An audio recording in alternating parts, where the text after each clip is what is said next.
News 18 लोकमतनं दाखवलेल्या positive न्यूजचा impact पाहायला मिळाला आहे। आंतरराष्ट्रीय विधवा दिनी पुण्यातील सुरक्षा रक्षक मंगला चव्हाण यांची बातमी आम्ही दाखवली होती आणि त्या बातमीची दखल घेऊन पुण्यातल्या भोई प्रतिष्ठानने मंगला चव्हाण यांच्या तिन्ही मुलींचं शैक्षणिक पालकत्व स्वीकारलंय आणि इतकंच नव्हे तर त्या कुटुंबाचा वैद्यकीय खर्चही प्रतिष्ठानकडून केला जाणार आहे। पाहूया।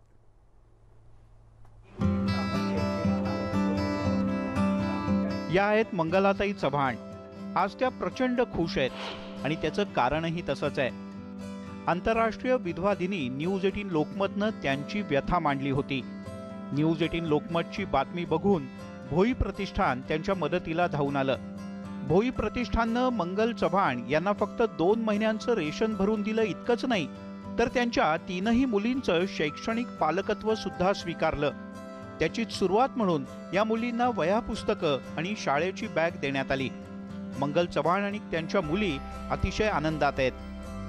मला खूप आनंद वाटतो कारण मला कुणीतरी मदत केली असं मला खूप आनंद झालाय। तर असं म्हणजे कधीच असा मला आनंद नाही झाला एवढा आता आनंद होतोय मला कारण माझ्या मुलीच्या भोवतीचा प्रश्न तुम्ही एवढा निर्माण केला आणि तुम्ही एवढं माझ्या मुलींसाठी तुम्ही एवढा आनंद निर्माण केला ते मला एवढं आश्चर्य म्हणजे मला त्याचं थोडंसं दुःख पण होतं आणि हे पण झालं मला आनंद पण वाटते। तुम्ही हे सगळं करताय ना तर मला खूप आनंद झाला या गोष्टीचा की तुम्ही आवर्जून मला फोन केला पुस्तके घेऊन जा माझ्या मुलींसाठी। असं आतापर्यंत मला आतापर्यंत कोणीच म्हणजे एवढा आधार पण नव्हता आणि आतापर्यंत माझ्या मुलींसाठी कुणीही केलं नव्हतं एवढं असं तेवढं तुम्ही केलं।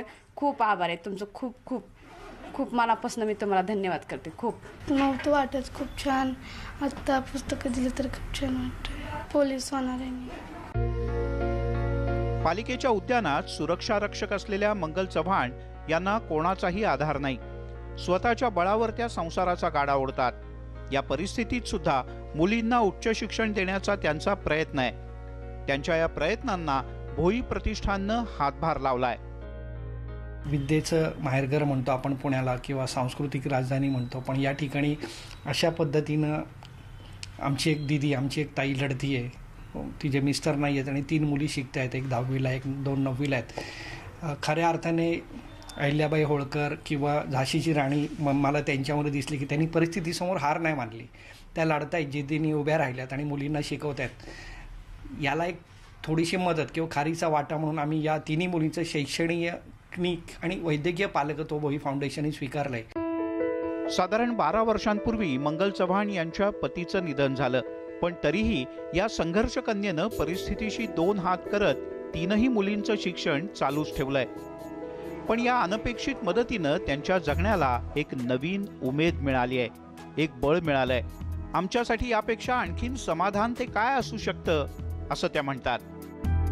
व्हिडिओ जर्नलिस्ट सचिन आणि गणेशसह चंद्रकांत फुंदे, न्यूज 18 लोकमत, पुणे। तर आपण पाहतोय कोरोनामुळे अनेकांवर संकट कोसळलंय।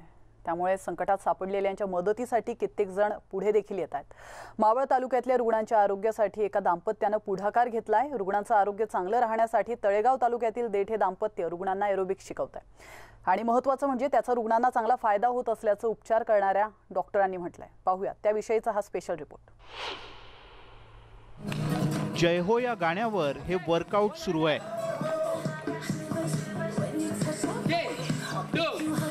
राहुल देठे आणि चांदणी देठे हे दोघंही झुंबा आणि एरोबिक्सचं प्रशिक्षण देत आहेत।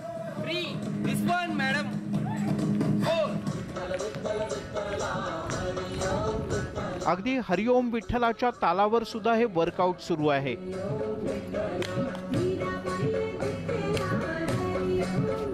हरिनाम घेतानाच व्यायाम सुद्धा केला जातोय।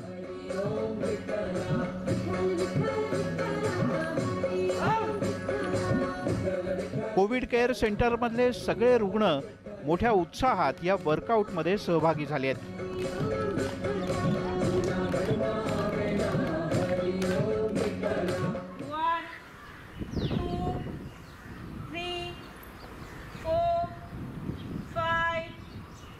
राहुल आणि चांदनी रुग्णांना वॉर्मअपचे धडे देतात, स्वतः वॉर्मअप करतात आणि रुग्णांकडून करूनही घेतात। मावळ तालुक्यातल्या CRPF कोविड केअर सेंटर आणि तोलानी कोविड सेंटरमध्ये रुग्णांना याचा चांगला फायदा होतोय। जवळपास 60 ते 70 रुग्णांना राहुल आणि चांदनी झुंबा डान्स शिकवतात। मागच्या 6 महिन्यांपासून कोविड सेंटरमधल्या रुग्णांकडून झुंबा डान्स आणि एरोबिक्स करून घेतलं जातंय, जेणेकरून त्यांचा फिटनेस चांगला राहील. खूप सुंदर फरक जाणवतो. आणि कसं असतं, पेशंट जेव्हा आमच्याकडे येतो तेव्हा तो निगेटिव्ह असतो, विचारांनी निगेटिव्ह असतो, पण रिपोर्टनी तो पॉझिटिव्ह असतो. निगेटिव्ह विचारांनी असल्यामुळे त्यांना असं वाटतं की अरे आता काय, माझं काय होणार, आता मला ऑक्सिजन तर नाही लागणार, आता मला O2 तर नाही लागणार, बाकीचे इंजेक्शन तर नाही लागणार, मला हॉस्पिटलमध्ये जायचं, ही एक फोबिया असतो.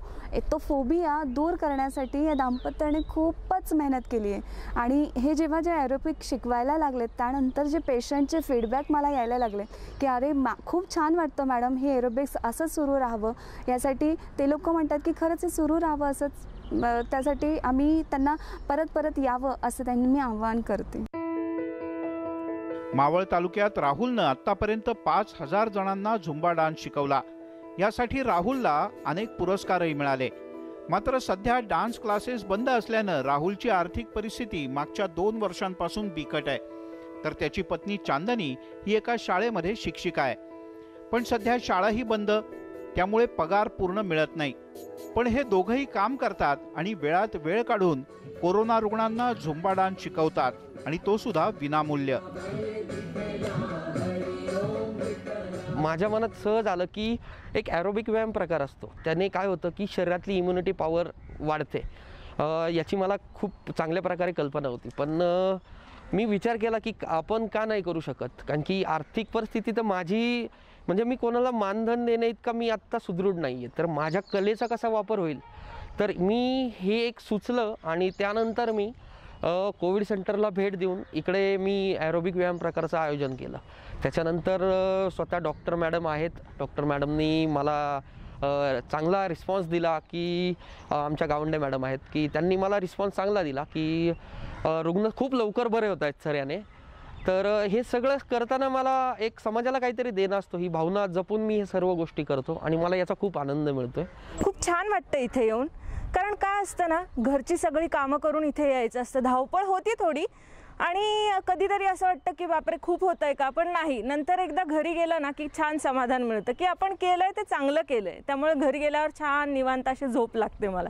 त्यामुळे छान वाटतं सगळे इथे येऊन. आणि आपण कोणाला तरी, म्हणजे आम्ही इथे डान्स शिकवतो, त्यामुळे जर त्यांना आनंद मिळत असेल तर का नाही. त्यामुळे आम्ही नक्की येऊ आणि प्रयत्न करत राहू. कसं आहे की आपण एवढे मोठे तर नाही आहे की आपण त्यांना काहीतरी देऊ शकू, पण हां, त्यांचे 2 शब्दच बस होतात की छान वाटतंय असं म्हणतात, किंवा त्यांना असं ते म्हणतात की खूप एनर्जी येते आमच्या तुम्ही आल्याने. हे ऐकूनच खूप छान वाटतं. कोरोनाच्या काळात अनेकदा घरचे लोक सुद्धा रुग्णांकडे लक्ष देत नाहीत. मात्र देठे दाम्पत्यानं सामाजिक बांधिलकी जपली. कोरोना रुग्णांच्या आरोग्यासाठी दोघेही कोविड सेंटरमध्ये जाऊन झुंबा डान्स शिकवतात. सध्या त्यांची आर्थिक परिस्थिती बिकट असली तरी त्यांनी हात आखडता घेतला नाही. इतरांनी सुद्धा अशीच संवेदनशीलता दाखवणं गरजेचं आहे.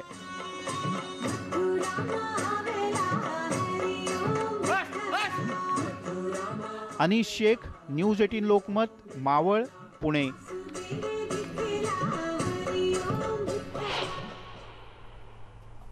वळतोय पुढच्या बातमीकडे. गडचिरोली जिल्ह्यात 2 मोठे पूल बांधण्यात आल्यानं 3 राज्यांच्या सीमावर्ती भागांच्या विकासासाठी फायदा होणार आहे. सोबत फसवा राष्ट्रीय महामार्गही प्रत्यक्षात अस्तित्वात आलाय. नकाशावर दिसत असलेला राष्ट्रीय महामार्ग 2 मोठ्या नद्यांवर पूल नसल्यानं अस्तित्वात नव्हता. त्यामुळे 30 वर्ष हजारो प्रवाशांची फसगत झाली आहे. मात्र आता नव्या पुलांनी विकासाचा नवा महामार्ग अस्तित्वात आलाय आणि या भागातल्या नागरिकांनी केलेल्या विविध आंदोलनांना अखेर अनेक वर्षानंतर का होईना पण यश आलंय.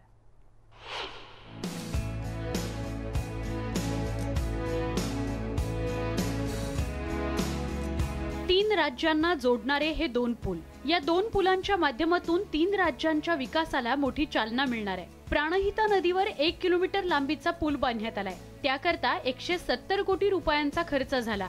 तेलंगणाशी जोडणाऱ्या या पुलाचं बांधकाम पूर्ण झालंय. तर सिरोंचा तालुक्याला छत्तीसगडशी जोडणारा इंद्रावती नदीवरील 1 किलोमीटर लांबीचा पूलही तयार झालाय. त्याकरता 240 कोटी रुपये खर्च करण्यात आले. हे दोन्ही पूल पूर्ण झाल्यानं नकाशावरील फसवा राष्ट्रीय महामार्ग आता अस्तित्वात आलाय. नदीवर पूल नसल्यामुळे लगतच्या तेलंगणातली मोठी शहरं गाठण्यासाठी त्यांना जीव धोक्यात घालून प्रवास करावा लागायचा. प्रवाशांनाही नकाशामध्ये असलेला राष्ट्रीय महामार्ग पाहून प्रवास करत असताना नदीवर पूल नसल्यामुळे फसल्याची जाणीव व्हायची। आता मात्र या ठिकाणी याच प्राणिता नदीवर हा मोठा पूल आता तयार झालेला आहे। इंद्रावती नदीवरही पूल तयार झाल्यामुळे हा फसलेला राष्ट्रीय महामार्ग पूर्णत्वास आलेला आहे। एकेकाळी या 2 पुलांसाठी महाराष्ट्राच्या सीमावर्ती भागातल्या जनतेनं विकास करा अन्यथा आंध्रप्रदेशात समावेश करा अशी भूमिका घेऊन आंदोलन केलं होतं। आता मात्र 3 राज्याच्या सीमेवरील जनतेच्या जीवनाला एक वेगळी कलाटणी या 2 पुलांमुळे मिळाली आहे। दोन्ही पूल बांधण्याच्या आधी इथं भयावह परिस्थिती होती। नावेतून महाराष्ट्र तेलंगणाच्या सीमेतून वाहणाऱ्या या प्राणहिता नदीतून प्रवास करावा लागायचा। छत्तीसगडच्या इंद्रावती नदीतूनही अशाच प्रकारे जावं लागत होतं। सिरोंचा तालुक्यातल्या जनतेला चंद्रपूर, नागपूर ही शहरं दूर होती, त्यामुळे उपचार असो की व्यापार त्यांना तेलंगणामधील वारंगल गाठावं लागायचं। पूल नसल्यानं नावेतून प्रवासाशिवाय पर्यायच नव्हता। पावसाळ्यात नद्यांना पूर आल्यानंतर जीव मुठीत घेऊन नावेनं प्रवास करावा लागायचा। नावेत एक विशिष्ट संख्यात लोक असावे असा काही प्रोटोकॉल नव्हता आणि लोक अशिक्षित अज्ञानी असल्याने आणि नातेसंबंध मैत्रीवर असल्याने कोणी पाळतही नव्हते। बेधडक नावेत बसायचे आणि मोठ्या जिकरीने भोई लोक आम्हाला त्या काठावर सोडून यायचे। नद्यांवर पूल नसल्यानं देशाच्या मध्यवर्ती ठिकाणी असूनही 3 राज्यांचा सीमावर्ती भाग विकासापासून वंचित होता। सिरोंचा जगदलपूर हा राष्ट्रीय महामार्ग क्रमांक 63 2 मोठ्या पुलांअभावी केवळ नकाशातच अस्तित्वात होता। नकाशा पाहून प्रवास करणारे प्रवासी नदीच्या काठापर्यंत पोहोचायचे, मात्र तिथं पूल नसल्यानं त्यांची फसगत व्हायची। आता मात्र प्रवाशांचा हा त्रास कायमचा संपलाय।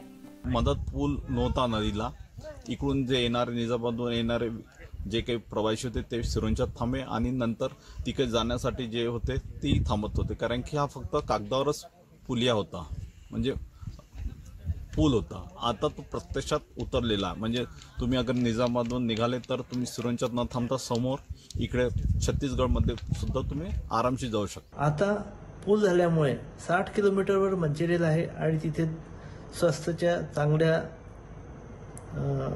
सुविधा आहेत, त्यामुळे लोकांमध्ये फार समाधान झालेलं आहे। आता हा प्राणहिता पूल झाल्यामुळे नॅशनल हायवे 63 हा याची महाराष्ट्रातील लांबी पूर्ण झालेली आहे। सिरोंचा तालुक्यात पुलाचं बांधकाम झाल्यानं विकासाला गती मिळाली आहे। तेलंगणाच्या मंचेरियाल वारंगलसह थेट हैदराबादलाही काही तासात जाणं शक्य झालंय। आणि विशेष म्हणजे पावसाळ्यातला नदीतून होणारा 3 तासांचा जीवघेणा प्रवास कायमचा संपुष्टात आलाय। महेश तिवारी, न्यूज 18 लोकमत, गडचिरोली।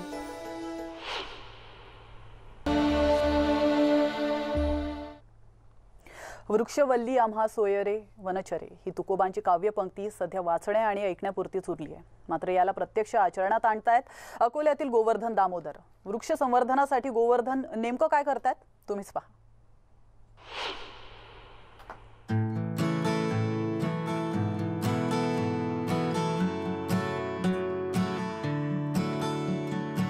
अकोला जिल्ह्यातील कान्हेरी सरब या गावातील हे आहेत गोवर्धन दामोदर। गोवर्धन हे गेल्या 15 वर्षांपासून आपल्या छोट्याशा घरातील या छोट्याशा नर्सरीमध्ये रोपांची लागवड करतायत।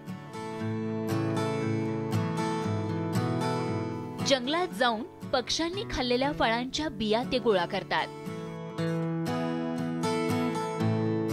यामध्ये उगवण क्षमता ही 100% असते, म्हणून या बिया गोवर्धन एकत्र करतायत।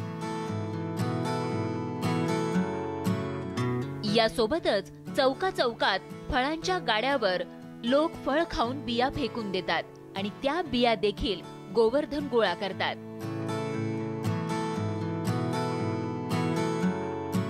एवढंच नाही तर कचऱ्यामध्ये टाकून देण्यात आलेल्या वॉशिंग पावडर आणि दुधाच्या पिशव्याही ते गोळा करतात। याच पिशव्यांमध्ये गोवर्धन विविध झाडांच्या बिया पेरतात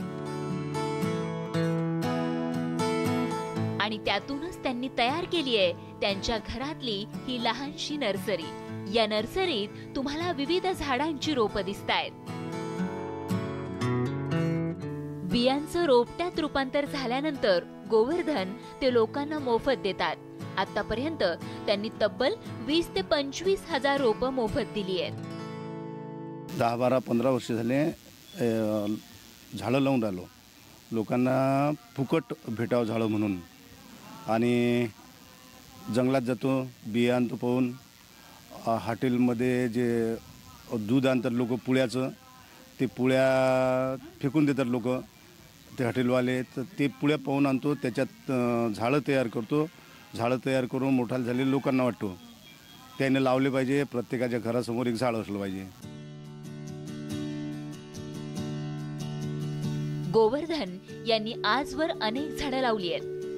कान्हेरी सरप या गावात गोवर्धन यांनी स्वतः लावलेल्या झाडांच्या सावलीत छोट्याशा दुकानात ते कपडे शिवण्याचं काम करतात.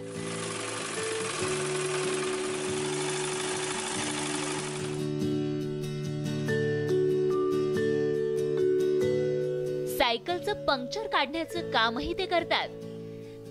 हे कष्टाचं काम करून त्यांना जेमतेम पैसे मिळतात आणि त्यातूनही ते वेळ काढून पर्यावरण संवर्धनाचं काम अविरतपणे करत आहेत. टेलर आहो मी, फाटके कपडे शिवतो. त्याच्यात 10-11 वाजे लोक दुकानावर राहतो. दुकान एक टपरीसारखं दुकान आहे आणि त्याच्यातून जो वेळ भेटते बाकीचा तो मी याच्यामध्ये घालतो. देशात झाडांचं प्रमाण कमी होत चाललंय आणि त्यातूनच पर्यावरणाचा ऱ्हास होतोय. आणि म्हणूनच पर्यावरणाचा समतोल राखण्यासाठी झाडं लावण्याची गरज असल्याचं गोवर्धन सांगतात. प्रत्येकानं झाड लावण्याचा सल्लाही त्यांनी दिलाय. जंगलतोड झाली, वृक्षतोड झाली, मोठे मोठे जंगल उजाड झाले. त्याच्यामुळे जर निसर्गाचा समतोल आपण जर सुरुवात केली तर कुणी ना कुणी ते पाहिल आणि आपल्यासारखं बी कुणी करेल. म्हणून तो उद्देशाने झाडं लागले पाहिजे आपल्या हातातून. जे झाडं लावायचं सुख आहे हे जगात कोणतंच सुख नाही, दुसरं सुख कोणतंच नाही आहे. लेकरापेक्षाही लेकरू तरी झालं तर घरातून काढून देईल पोरगं, पण झाडं त्याच्या खाली बसलं तर ते उडून नाही देत, ते सावलीच देते. गेल्या अनेक वर्षांपासून गोवर्धन रोपांची लागवड करतायत. त्यामुळे परिसरातील अनेक जण त्यांच्याकडून रोप घेऊन जातात. गोवर्धन यांच्यापासून प्रेरणा घेऊन अनेकांनी रोप तयार करण्याचं काम सुरू केलंय. आजपर्यंत कमीत कमी 20 ते 25 हजार झाड आजपर्यंत लोकांना वाटलेले आहेत. फुकटमध्ये त्यांनी वाटलेले आहेत. मी पण त्याकडून 5-600 झाडं आणून इतरस्त लावलेले आहेत आणि त्यांचं जे प्रेरणा घेऊन मीही स्वतः एक नर्सरीसारखं एक बगीचा तयार केलेला आहे आणि झाडं वगैरे मी पण आता लावणं सुरू केलं आहे. आणि माझं पाहून माझ्या बरेचशा मित्रांनी पण असे उपक्रम सुरू आहे. दामोदर पासून म्हणजे बरेचसे लोकांनी प्रेरणा घ्यायला पाहिजे आणि असे कार्य करायला पाहिजे जेणेकरून जे राष्ट्रीय कार्य होईल. वृक्षारोपणाचे फोटो काढून सोशल मीडियावर व्हायरल होणारे अनेक फोटो आपण बघत असतो. मात्र आपल्या कार्याचा त्यांनी आजवर कधीच गवगवा केलेला नाहीये. आणि म्हणूनच गोवर्धन दामोदर यांच्यासारखे खरे वृक्षमित्र आपल्या नजरेआड जात असतात. चला तर मग गोवर्धन दामोदर यांच्याकडून पर्यावरणाचा समतोल राखण्याची प्रेरणा घेऊन आपणही वृक्ष लागवडीचा संकल्प करूया. अकोल्याहून कुंदन जाधवसह ब्युरो रिपोर्ट, न्यूज 18 लोकमत. आणि यासोबतच वेळ झाली इथंच थांबण्याची. मात्र बातम्यांचे अपडेट्स आपल्या मोबाईलवर मिळवण्यासाठी न्यूज 18 लोकमतच्या यूट्यूब चॅनलला सबस्क्राईब करायला विसरू नका आणि शासनाने आखून दिलेल्या सर्व नियमांचं पालन करा. घरातून अत्यावश्यक कामासाठीच बाहेर पडा. बाहेर पडताना मास्क आठवणीने लावा. स्वतःची काळजी घ्या. नमस्कार.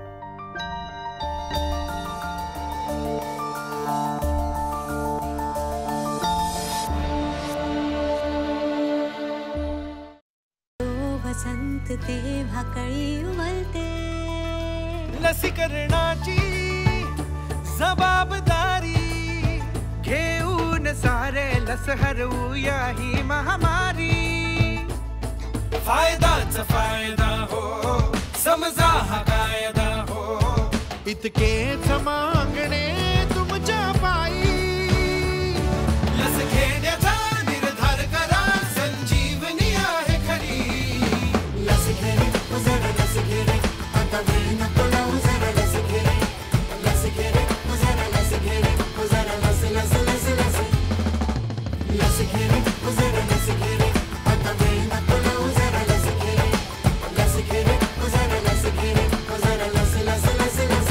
घेतली का?